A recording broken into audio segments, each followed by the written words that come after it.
ابی لہب وتب، تبت، تو یدا میں انگلی آئے گی کہ نہیں آئے گی؟ آئے گی نا۔ ہلاک ہو جائے ابو لہب کے ہاتھ، تبت یدا ابی لہب وتب، تو صرف ابو لہب کے نہیں، ساتھ وامرأتہ، اس کی بیوی کے بھی۔ اب یہ جو کہتے ہیں نا میلاد شریف، آپ کی پیدائش پر خوشی کا نہ ہونا، لا حول ولا قوت الا باللہ، اللہ اکبر۔ میں کئی دفعہ سوچتا رہتا ہوں کہ ہمارے اکابر کا مقام ان بزرگوں میں پتہ نہیں کیوں نہیں کھلا،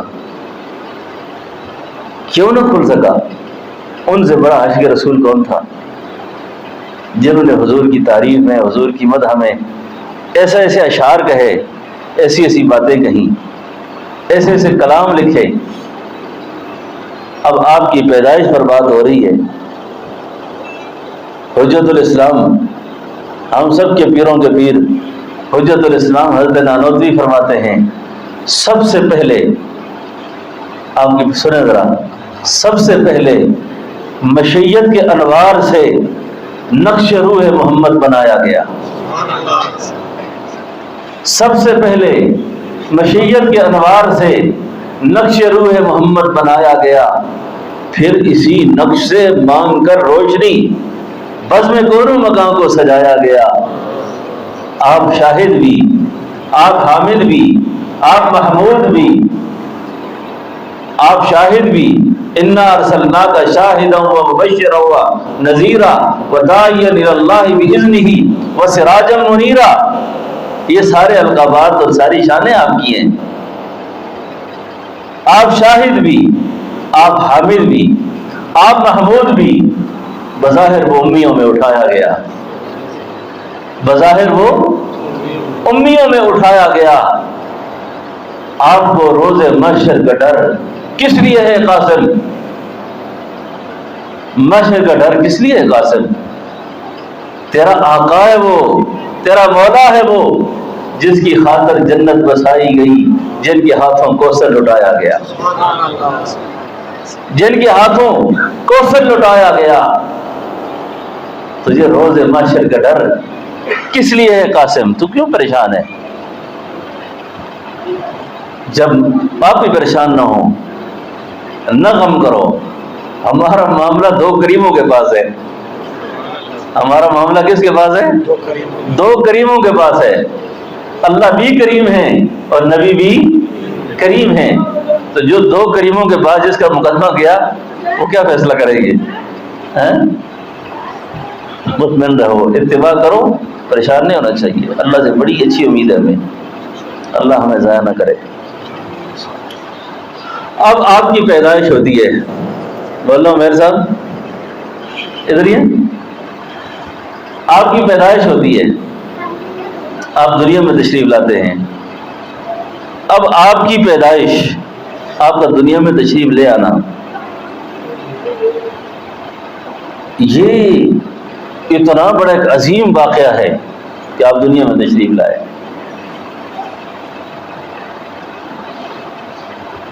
قرآن کریم کی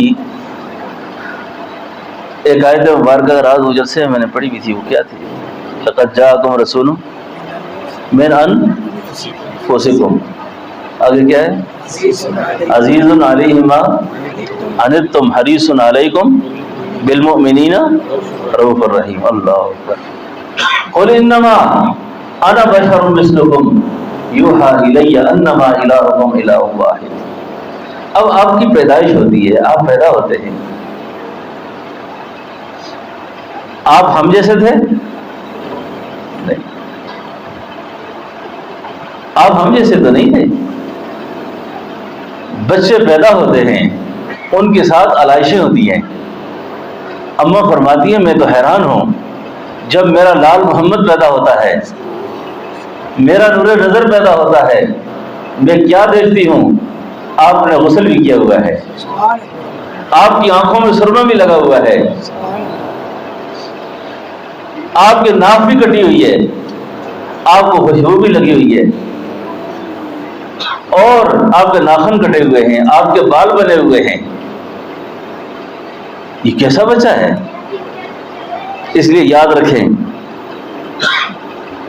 اس مسئلے کو بھی ذہن میں رکھیں، جیسے قرآن میں آتا ہے نا انک میت وانہم، دو موتوں کا ذکر ہے یہاں پہ، آپ کی موت بھی الگ ہے، آپ کی موت الگ ہے، آپ کی ہم جیسی موت نہیں ہے آپ کی۔ جس وقت کسی عالم نے نا خلافت عثمانیہ کے زمانے میں حسام الحرمین کے نام سے کتاب لکھی اور ہمارے اکابر پہ کفر کا فتویٰ دیا، تو اس کے جواب میں خلیل احمد سہارنپوری رحمۃ اللہ علیہ المحند لکھی۔ یہ لوگ کہتے ہیں نا المحند عقائد کی کتاب تھوڑی ہے، اور بھائی ہم نہیں کہتے عقائد کی کتاب ہے، کہتے ہیں عقائد کی کتاب قرآن ہے۔ بھئی یہ قرآن اور حدیث سے مسائل کو مستنبط کر کے ایک مجموعہ تیار کر کے اس وقت کی ترکیہ حکومت کو ہمارے اکابر نے دیا کہ ہمارے خلاف جو فتوے آئے ہیں وہ نہیں ہیں، ہمارا عقیدہ یہ ہے، اور اس پر علماء کے فتوا آئے کہ یہ فتوے ہیں۔ اب یہ کہتے ہیں ہم قرآن پیش کرتے ہیں، تم المحند پیش کرتے ہو۔ کوئی المحند کوئی ہم نے نہیں لکھی، المحند بھی قرآن و حدیث کے امت کو کیسے سمجھایا جائے گا؟ پھر آپ فقہ کو بھی چھوڑ دو، اب حدیث پر اتنے کام ہوئے اس کو بھی چھوڑ دو، سیدھا سیدھا خارجیوں والا کام کرو، یہ بار ہمارے لیے اللہ کی کتاب کافی ہے، بس ہم اسی سے سیدھا سیدھا کام چلائیں گے اپنا۔ خارجی یہی کہتے تھے نا۔ تو آپ سمجھے اس بات کو، آپ کا پیدا ہونا، آپ کی زندگی، آپ کی حیات طیبہ،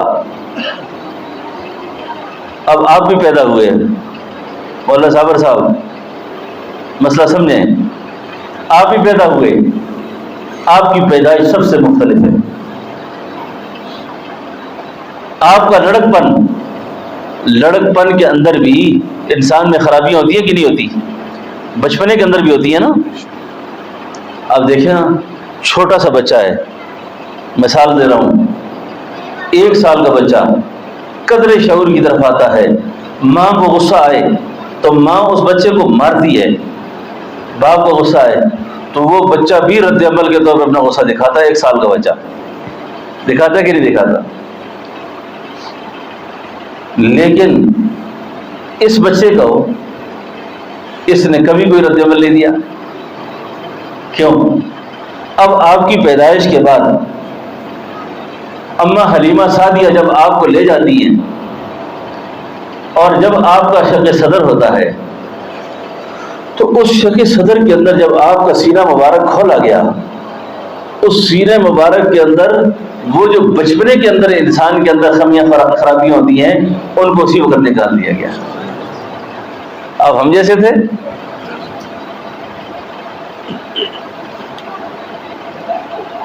ہم تو بوڑھے ہو جاتے ہیں، ہمارے اندر سے خرابیاں نہیں جا رہی۔ اتنا بڑا چیلنج کو کر سکتا ہے کہ صفا کی پہاڑی پہ کھڑے ہو کر کہے حل وجدتمونی صادقا او کاذبا، اور میں 40 سال تمہارے درمیان گزارے ہیں، کیسا پایا مجھے؟ ہم میں سے کوئی آدمی یہ بات کھڑے کر دے نا، پہلے گھر والی کھڑی ہو جائے۔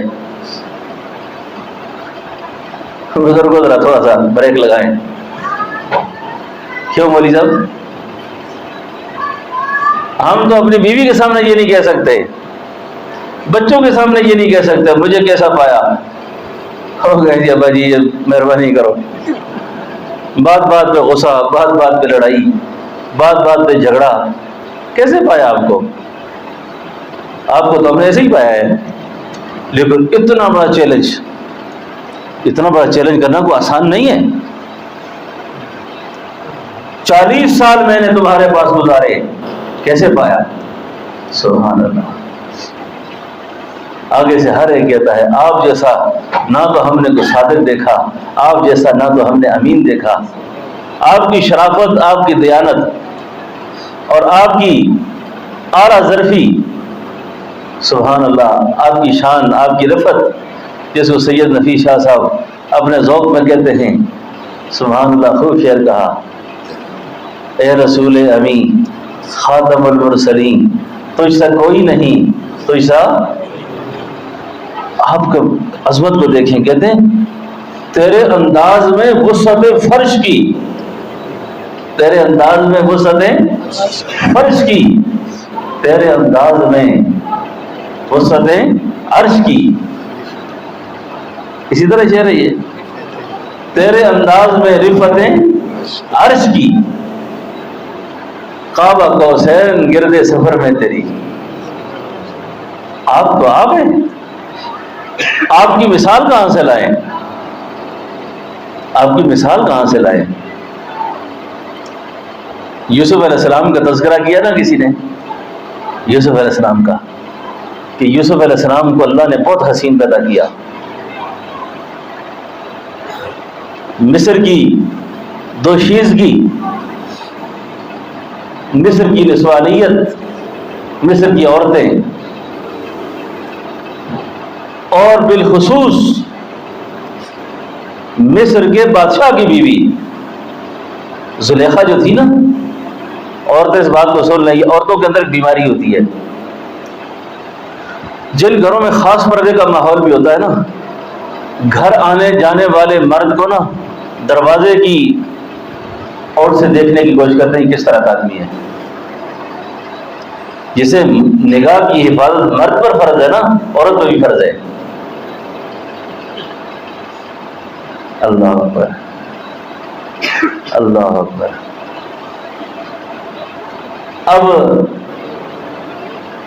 زلیخا جو تھی نا، یہ عام عورت نہیں تھی، عام عورت، یہ تو عزیز مصر کی بیوی تھی. اور ذلیل پتہ کس وجہ سے ہوئی؟ بدنگاہی کی وجہ سے. یہ جو عورتیں موبائل کے اندر بھی نیٹ استعمال کرتی ہیں نا اور غیر محرموں کو دیکھتی ہیں، اس کا لامحالہ نتیجہ، لامحالہ نتیجہ، آپ جتنا بھی اپنے آپ کو مومن بنا لیں، جس عورت کی نگاہ محفوظ نہیں، جس مرد کی نگاہ محفوظ نہیں، اس کو خدا نہیں ملے گا کبھی بھی. اللہ نہیں ملیں گے کبھی، اللہ نہیں ملیں گے. آپ کے کمپیوٹر کے اندر تھوڑا سا فنکشن خراب ہو، کہتے ہیں جی فائل نہیں کھل رہی، تھوڑی سی فائل بھی ادھر ادھر ہو جاتی کہ نہیں، سسٹم ہی خراب ہے سارا. تو جس کا سسٹم نگاہ سے خراب ہو جائے، کہاں اللہ کے اسرار کھلیں گے اس پر. میں اس میں ایک بات کرنا چاہ رہا تھا. یوسف علیہ السلام کو عزت دی اللہ نے، بلندی دی، مقام دیا. کنعان کے کنویں کی تہ میں گرے ہوئے، وہاں سے خدا نے نکالا، مصر کے بازار میں بکے. ایک وقت آتا ہے مصر کے بادشاہ بنتے ہیں. علماء نے لکھا ہے کہ ان کے بادشاہ بننے میں جو سب سے بڑی چیز ہے نا، وہ تقوی اور صبر ہے. تقوی اور صبر ہے. صبر کا یہ معنی نہیں کہ آپ لڑائی کر لیں، آپ جھگڑے کریں. عورت ہے تو خاوند سے جھگڑا کرے، خاوند ہے تو بیوی سے جھگڑا کرے، لڑائیاں کر کے آخر میں کہا جی صبر ہی ہے. اس کو صبر نہیں کہتے. اس کو صبر کس کو کہتے ہیں؟ ناموافق حالات کا جب گزر ہو تو حضور کی سنت یہ ہے کہ انا للہ و انا الیہ راجعون پڑھ کر اس حال کو اللہ کے سپرد کر دے. اس کو صبر کہتے ہیں. اب یوسف علیہ السلام کو اللہ نے تقویٰ دیا، صبر دیا، کہ جب مصر کی وہ کراڑیاں اور وہ عورتیں جن کو زلیخا نے اپنے دربار میں بٹھایا اور دسترخوان پر مختلف انواع کے پھل لگائے، فروٹ لگائے، چھریاں رکھیں، اپنی سہیلیوں کو یہ بتانے کے لیے کہ جس شخص پر میں نے دل ہارا ہے، جس شخص کے ہاتھوں میں مجبور ہوئی ہوں، آگے ذرا تم بھی اس کا نظارہ تو کرو کہ وہ آدمی ہے کیسا. وہ آدمی، آپ کو میری یہ بات، اگلی بات اگر آپ نے پیچھے صحیح سمجھی ہوئی نا تو میری تقریر ہوتی ایسے آپ کو سمجھ اب آئے گی کہ میں یہ کیس کیوں بیان کیا اتنا.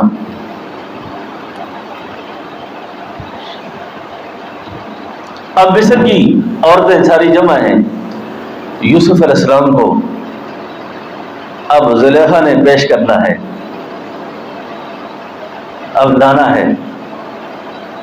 سبحان اللہ، دسترخوان پہ لگے ہوئے پھل، ہاتھوں میں پکڑی ہوئی چھریاں. جس وقت یوسف علیہ السلام اندر سے نکلے نا، آپ کے چہرہ انور پر جو حسن کی بارش تھی، جو انوارات تھے، ان انوارات اور اس حسن کو دیکھ کر مصر کی عورتیں یوں دیکھتی رہ گئیں. اور پھل جو ہاتھوں میں پکڑے ہوئے تھے، پھل، اس کو کاٹنے کے بجائے اپنی انگلیاں کاٹ بیٹھی، اپنی انگلیاں کاٹ بیٹھی. وہ آیت کس طرح ہے؟ قلنا حاش، کس طرح کس طرح؟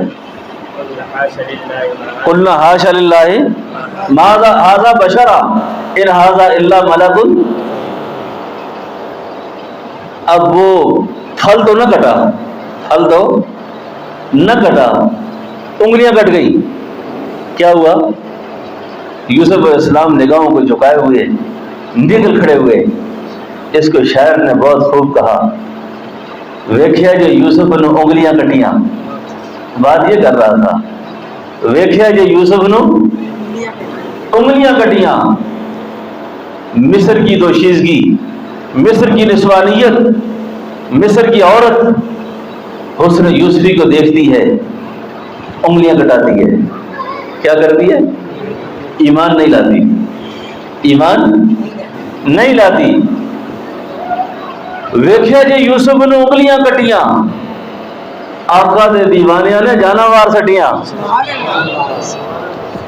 آقا دے دیوانیاں نے پیار دی اخیر ویکھی. ایک تو یہ عورت ہے، ایک وہ عورت ہے جس کو میدان جہاد میں یہ خبر آتی ہے کہ تیرا جوان سالہ بیٹا شہید ہو گیا. کہتی ہے انا للہ و انا الیہ راجعون. خبر آتی ہے تیرا باپ شہید ہو گیا. کہتی ہے انا للہ و انا الیہ راجعون. مجھے میرے باپ کو چھوڑو، میرے بیٹے کو چھوڑو، میرے محبوب پیغمبر کا قصہ کرو. آپ کس حال میں ہیں؟ آپ کی طبیعت صحت کیسی ہے؟ غرض خاندان، اولاد اور سارا گھر لٹنے کی اطلاع اس کو آتی ہے. اس کے مزاج میں کوئی بے صبری پیدا نہیں ہوتی. اس کو ایک ہی خبر کا انتظار ہے، مجھے یہ بتاؤ کہ میرے آمنہ کے لال کس حال میں. اور یہاں شاید نے کہا کہ ان کو دیکھنے والیوں نے کیا کیا؟ انگلیاں کاٹی، ایمان نہیں لایا. لیکن ادھر آقا کے حسن و جمال کو دیکھنے والے پہلے ایمان لاتے ہیں، پھر گردنیں کٹوا دیتے ہیں، پھر گردنیں کٹوا دیتے ہیں.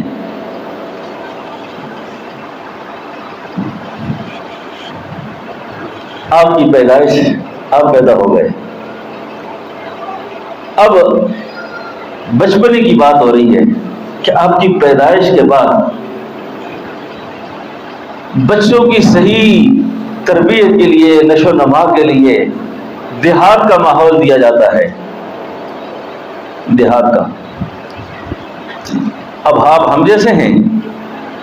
اب دیکھیے، سواری پر بچے کو باندھ کے اس وقت بھی رکھتے تھے. آج بھی جو عورتیں یا ایسے مسافر ہوتے ہیں وہ اپنے بچوں کو باندھ کر سواری کے پیچھے یوں باندھ دیتے ہیں.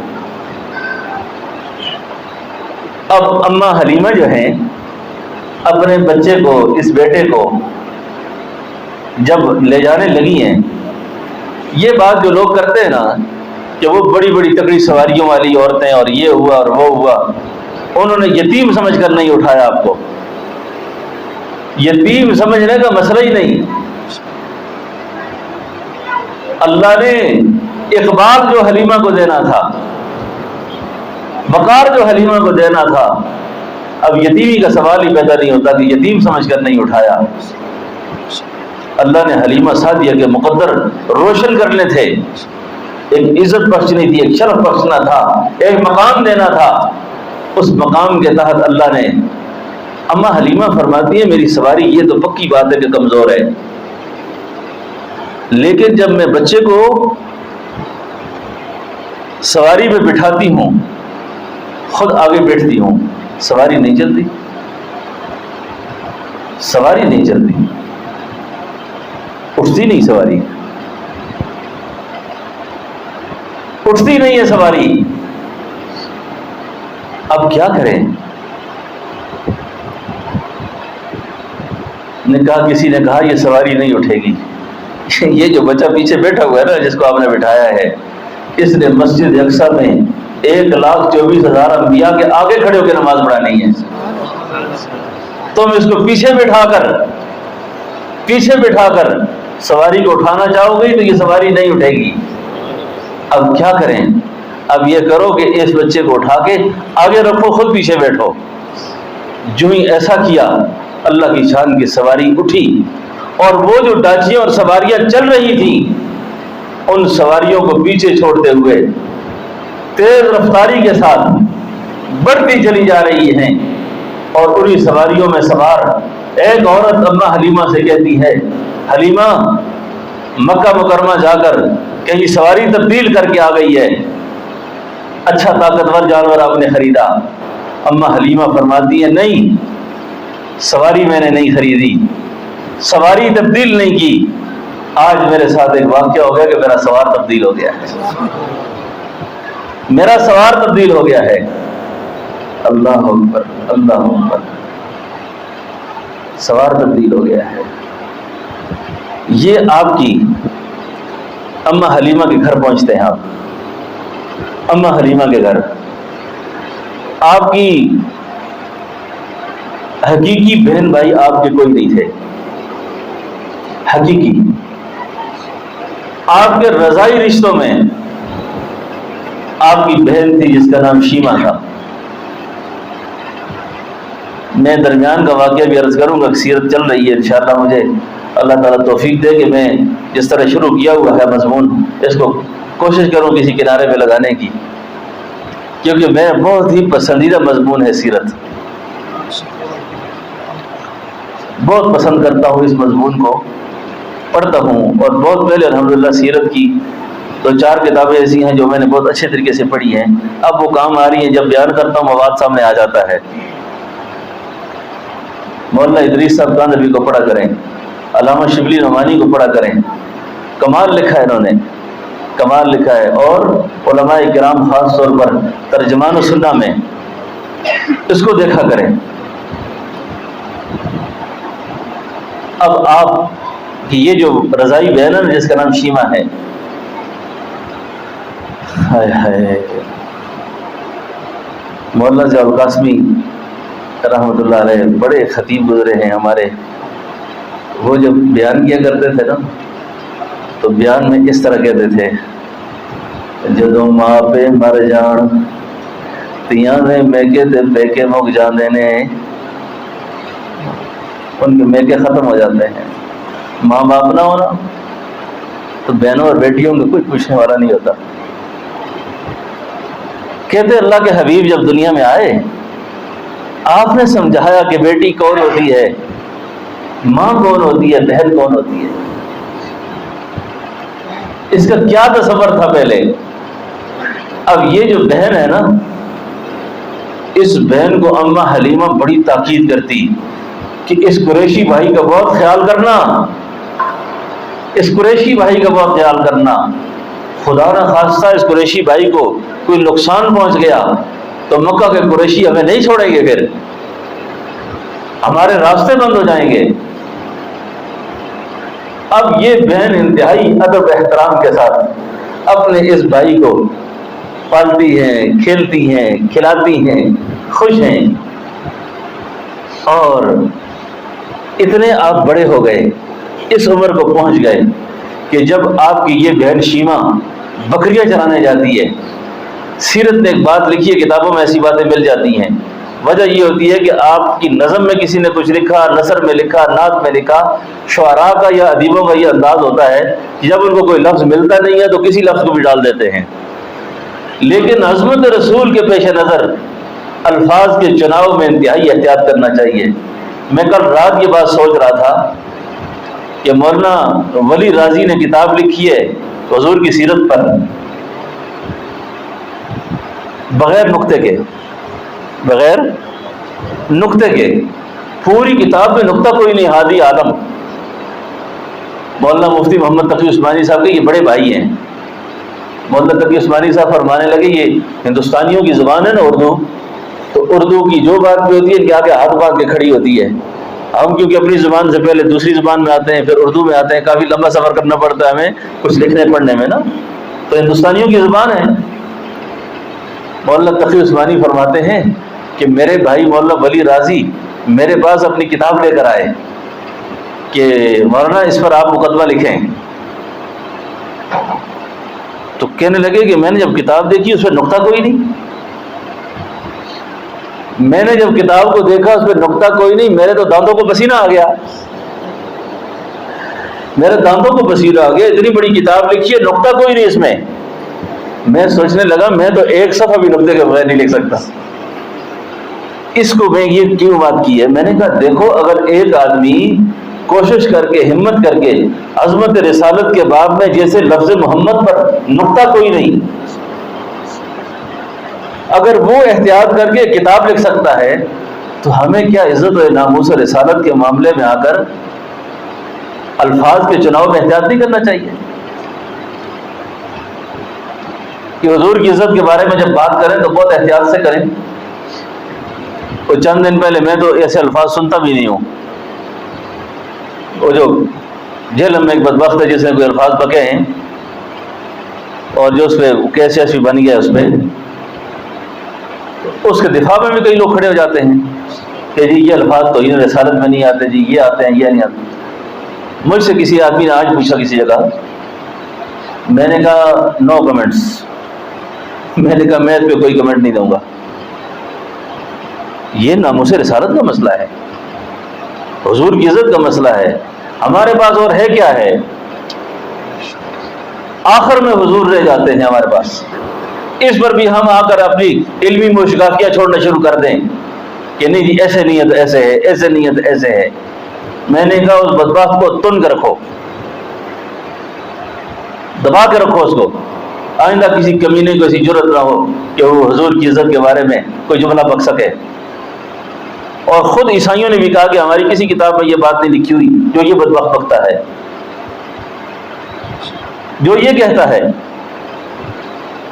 اس لیے با خدا دیوانہ باش, با محمد ہوشیار باش. اللہ کے ساتھ پاگل پنا چلتا ہے, رسول اللہ کے ساتھ پاگل پنا نہیں چلتا. یہاں زبان نے غلطی کھائی, زبان پھسل گئی, بندہ کافر ہو گیا.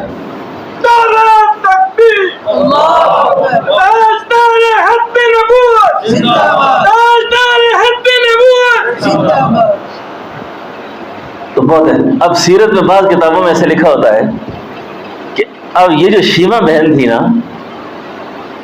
کہ قریشی بھائی ضد کر جاتے. اب ضد کا جو لفظ ہے نا یہ ہمارے عرف میں بڑا ضدی آدمی ہے فلاں. تو میں نے کہا یہ لفظ ٹھیک نہیں ہے. اپنی بہن کے ساتھ وہ اس بات پر اصرار کرتے کہ مجھے بھی ساتھ لے جائے, اور اماں حلیمہ یہ کہتی کہ قریشی بھائی کو ساتھ میں لے جاؤ, کہیں کوئی جانور اسے نقصان پہنچائے تو مکہ کے قریشی ہمارے راستے بند نہ کر دے. اس احتیاط کے ساتھ اب یہ دو بہن بھائی جو ہیں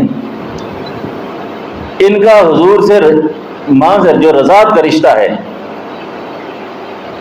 بہت زمانہ گزر گیا. آپ نبی بن گئے, 40 سال کا یہ دور ہے. پھر آپ مدینہ طیبہ آئے, درمیان میں کافی ذرا سفر رکا ہوا ہے, وہ بیان کروں میں انشاءاللہ. اب آ گئے, غزوات شروع ہو گئے. غزوہ کسے کہتے ہیں؟ غزوہ اس جنگ کو کہتے ہیں جس میں اللہ کے رسول براہ راست شریک ہوئے ہوں. اس طریقے سے اب غزوات ہیں جن میں آپ 25 یا 27 غزوات ہیں جن میں آپ بنفس نفیس شریک ہوتے ہیں, اور ان میں ایک غزوہ ہے جس کو غزوہ حنین کہتے ہیں. اور جو پہلا غزوہ ہے یعنی جو پہلا جہاد ہے جس میں خود حضور کمانڈر ان چیف کی حیثیت سے گئے اس کو غزوہ بدر کہتے ہیں. اب جس وقت آپ حنین کی جو جنگ ہے نا, حنین کی جنگ میں یہ جو شیما ہے نا یہ قیدی ہو کے آتی ہے, قیدی بن کر آتی ہیں. میں یہ سوچتا ہوں سبحان اللہ، جس نے اسلام کو سمجھا نہیں، اسلام کے مزاج کو نہیں سمجھا، یہ تو